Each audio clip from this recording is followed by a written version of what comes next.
For a while now, we've all been forced to labor under the national delusion, the mass hysteria that is the idea of the conservative movement being fueled by anything other than mostly people who've been fooled by blatant lies and misinformation, and in part by its most ravenously racist believers, who nonetheless couch their racist beliefs in as much euphemism and dog whistles as they can, such that they can spread their beliefs and ideas while maintaining some level of plausible deniability to keep the majority, who are, like I said, fools that have been lied to, still on their side. And as a country, we've all been forced to just pretend that the conservative movement in America is not largely fueled by racism and bigotry. And those people who are doing that racism and bigotry are very clearly willing to lie and say they are not racist or bigoted in order to maintain plausible deniability, as I said before. Well, this story surprised a lot of people purely because of the delusion we've all been laboring under. I have not been under that delusion.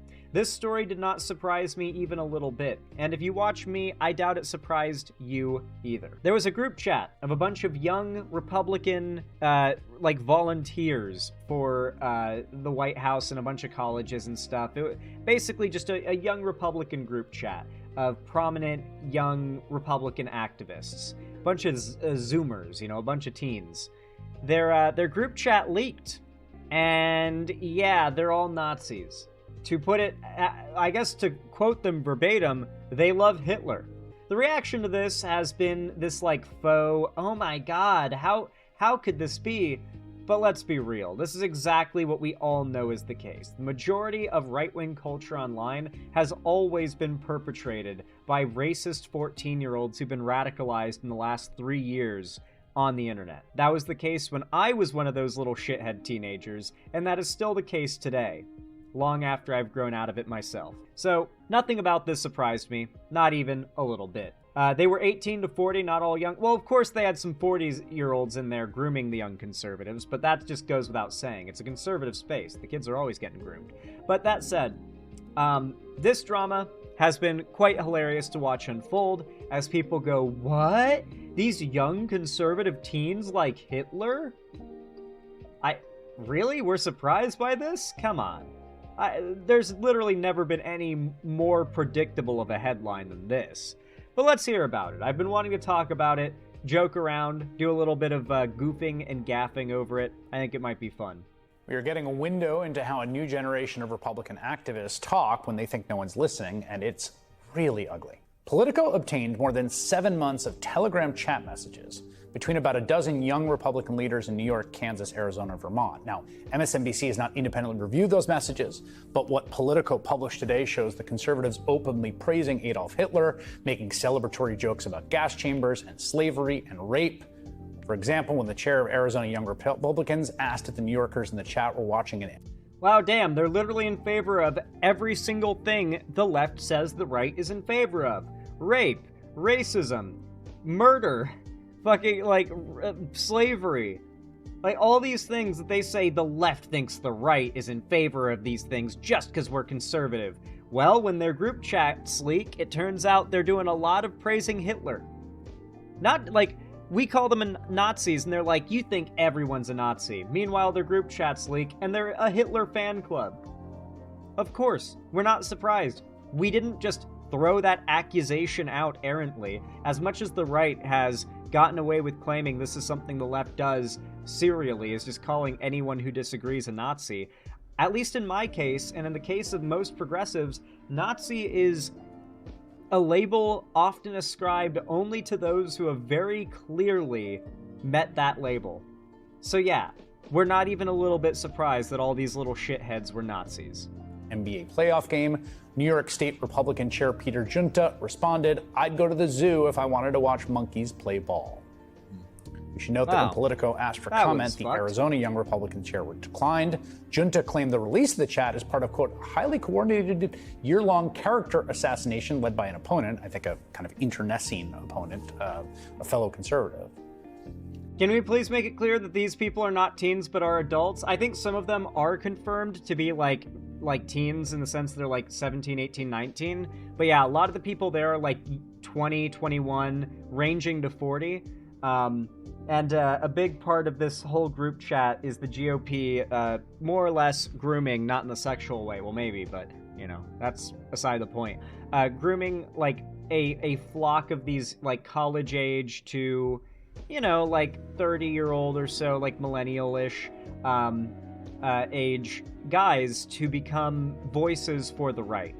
Because young men, Gen Z, wants to hear older, but not too old, people explaining to them why conservative politics are based. That seems to be what the Republicans have identified and what they're trying to cultivate. Out of 28,000 messages obtained, Politico identified 251 bigoted epithets in the chat. There were many more outrageous examples of racism, sexism, anti-Semitism, homophobia than we could or would want to repeat here. Here's the thing. These are not like, we're not talking about kids here. The age limit to the group was 40. Many chat members work inside government. I was hearing that it ranged from 21 to 40. Or sorry, 18 to 40, not 21 to 40. Okay, so in that case, this was the leadership, according to the Night Lion. This is the leadership of the young Republicans doing the... So these are the people who are grooming young Republicans who are talking about loving Hitler. So they are explicitly trying to build a Hitler Youth Brigade. Their private messages indicate their goals, and the reason why they choose to work with young people is to build a modern-day Hitler Youth Brigade. Party politics, one's a state senator, another works in Trump's small business administration. Politico reports that since they began making inquiries, at least 4 members of the chat have lost their jobs or had job offers rescinded.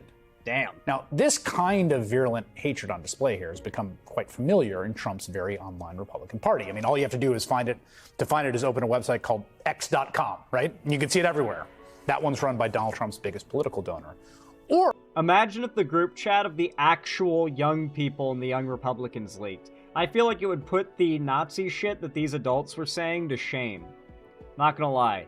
Like, teenage conservatives are just trying to flex and out-edge each other with how racist they can be. It's a bit like when a kid learns to swear for the first time and they don't know how to do it properly. So they say, like just the most darndest things, and it's hilarious and embarrassing for them. It's a bit like that, but with politics and being racist. Or you can see Trump administration officials and official U.S. government accounts on social media exulting in sadistic edgelord cruelty and celebrating hatred and prejudice. But now it's also becoming clear that the people who are running the Republican Party at the ground level are just immersed in this cesspit of bigotry. And also, it's not just, abstract. They're acting on it. I mean, this is happening at the staff level during a Republican administration that has been waging a full-scale war on civil rights law from the first day in office. Jelani Cobb is a staff writer at The New Yorker, dean of the Columbia University School of Journalism, author of a new book out today, 3 or More is a Riot, Notes on How We Got Here, a collection of excellent essays, and he joins me now. Good to have you here. No, legitimately, I saw a lot of those chat logs. They were, I would say, the average public Rust server, the average public official high-pop Rust server is less toxic than that group chat was. Because, like, okay, yeah, a lot of people on Rust are racist or whatever, and you hear people talk about, like, bases with swastikas on them. I've only ever seen 3 bases with swastikas or any Nazi imagery on them in my entire time of playing Rust. People say slurs and they say racist shit plenty, but to the point of making it like what they're spamming in the chat all day, or to the point of making it their entire base's theme, that's relatively rare. I've seen more gay and trans pride bases than I have Nazi bases on Rust, to be fair. Which already means the average Rust server, I would bet, is less Nazi-ridden and toxic than that group chat. To be fair, Rust is full of Eastern Europeans. They're not exactly fond of the Nazis. Thank you. I mean, at some level, this is not surprising. No. Particularly because you can kind of see, I mean, it all sounds like stuff you see out in the open. Mm-hmm. But it does seem important to me that, like, to connect, New York Times did this great piece the other day where they were talking about the highest levels of government and all of the officials of color, particularly black officials who have been fired. That's right. Lost their jobs. Yeah. Like, it's not really an abstraction. Right. This kind of bigotry and animus, and what this government is currently doing. There, you see it right there. Yeah, yeah. And also I would add to that, you know, other things that are like patently obvious. We have had this incredible repressive attack on immigrants, even people who are in the country legally. These are Oh, look at that. It's the Great Replacement, but real. overwhelmingly people of color who we see being thrown to the ground and yanked out of cars and all these. And at the same time, there's this curious benevolence toward white South Africans who are invited into the country. What gives? Special status. Yeah, special status. Like, how does that work? They found the one country that has a demographic that is specifically white, insert countries, a country of origin, so that they could, like, virtue signal their racism by saying only white South Africans get fast-tracked into the country. Like, they just wanted to be able to make a policy that on paper favors white people. Which is kind of wild, considering their policy up until now has been plausible deniability. I'm old enough to remember the alleged S-hole countries. I'm old enough to remember when Hillary Clinton was pilloried for saying that Donald Trump had aligned himself with a set of people who would be considered deplorable. But we see this kind of language. They were, in fact, a this basket kind of of grab deplorables bag all along. of bigotries, you know, the kind of dueling homophobia, misogyny, anti-Semitism, racism, like all of the kinds of worst traits.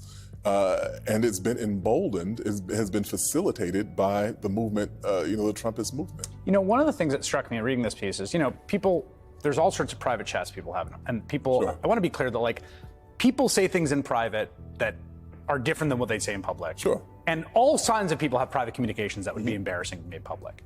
But these people are, coordinating this in the context of a shared political project. Right. It's not they're not like talking smack to each other about fantasy football. Mm-hmm. They are people with power and influence. And it really does strike me that, like, this idea, it has become an affirmative good. J.D. Vance was just posting, like, refusing to condemn them. The culture of the right now. Do you know what J.D. Vance said, which is now a hilarious response, knowing what I now know? Can we find the clip? Let me see if I can bring that up really fast. Please stand by, be patient, hold on to your nut sacks, and don't get too overexcited waiting for me to bring this up. J.D. Vance Nazi group chat. Oh, good. None of that worked. J.D. Vance Nazi group chat. I really hate YouTube. I hope you guys know that. Like, none of that typed, and it just did a million, like, macro key inputs instead. Let's see can I find the clip? It's so funny in hindsight. Nope. No, of course I can't. And YouTube's scrolling me back up the page as I scroll down. There's a lot of commentators talking about it. Let me see if I can find the clip in one of these commentators' videos. It's so wild how raw footage that's just so important is not distributed about in a way that has any genuine value or use for conversation. Nope, this video doesn't show it. How? Actually, you know what? Nope, we're giving up. YouTube will not yield us that video. We'll waste way too much time looking for the clip. You guys have probably seen it. Oh, really does embrace this. It's Sure. Link it in chat. Whatever the opposite of political correctness is in their minds is affirmative cruelty and racism exalted. Yeah, you remember when we saw the young woman who referred to the black child, baby. That's true. YouTube does bury these stories. That's probably a good reason why I can't find it. By the N-word, and then there was this massive wave of money generated for her online in response to being castigated for that. And so this is not uncommon, it's not surprising. The thing that I will say about that is this, though. We have a right to privacy. We have a right to express, you know, ourselves among our friends and our peers in a way that we wouldn't in a professional environment, certainly, sure. But this is into the locker room talk territory. Yeah, totally. Where there are things that, are so outrageous that they should be concerning to you. Like if I wanted to see monkeys play with the ball exactly, at the zoo. Irrespective of the context in which it is uttered. And moreover, these are people who hold political power or attached to a political apparatus that impacts the lives of people, of Americans of various kinds of backgrounds. I also feel like, I guess I've gotten in my middle age. These are the people who are grooming the future young Republican voters of America. They're trying to solidify this, era of, normalized fascism as the new norm.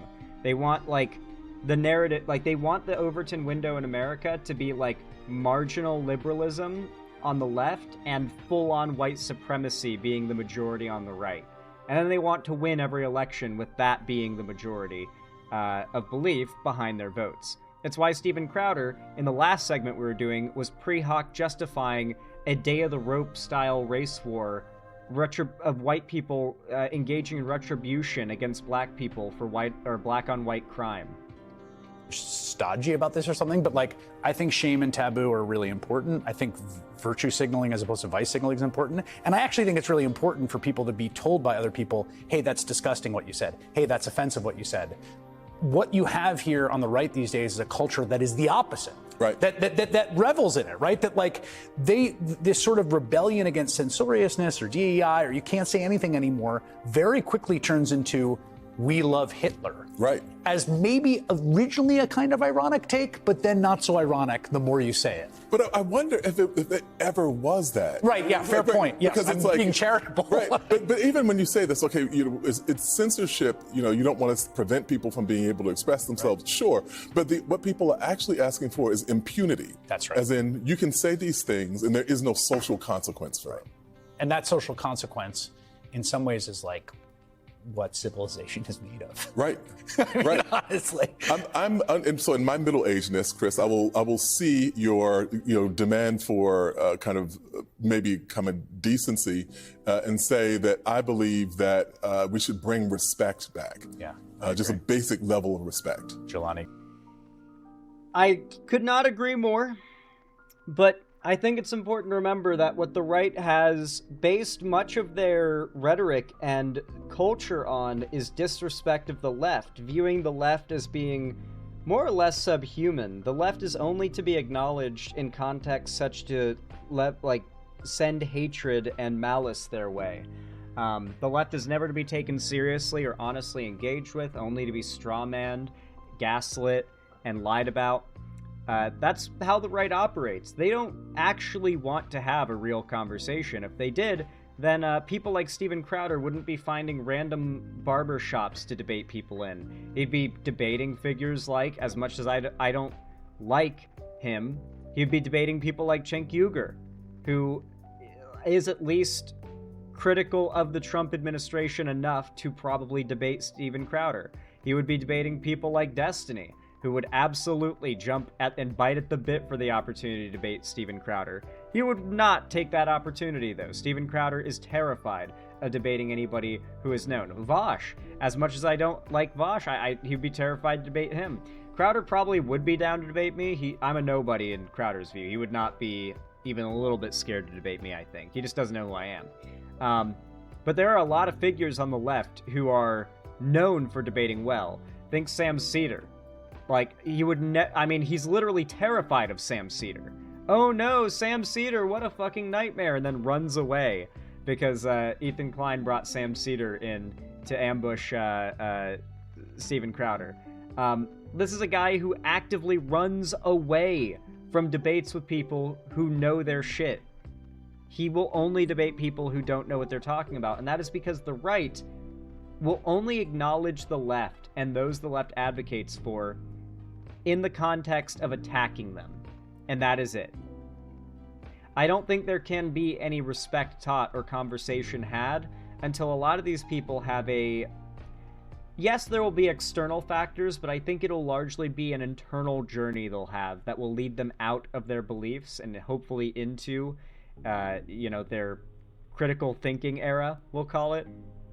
But, a lot of that means just debunking the lies, speaking the truth, and hoping to God that people hear it and seek it out when they realize they've been lied to. I'd like to see Crowder try and debate British Ivy League students. Well, that would be interesting, yeah. How does no one know Xanderhall in 2025? That's like not knowing MXR plays. True. Very true.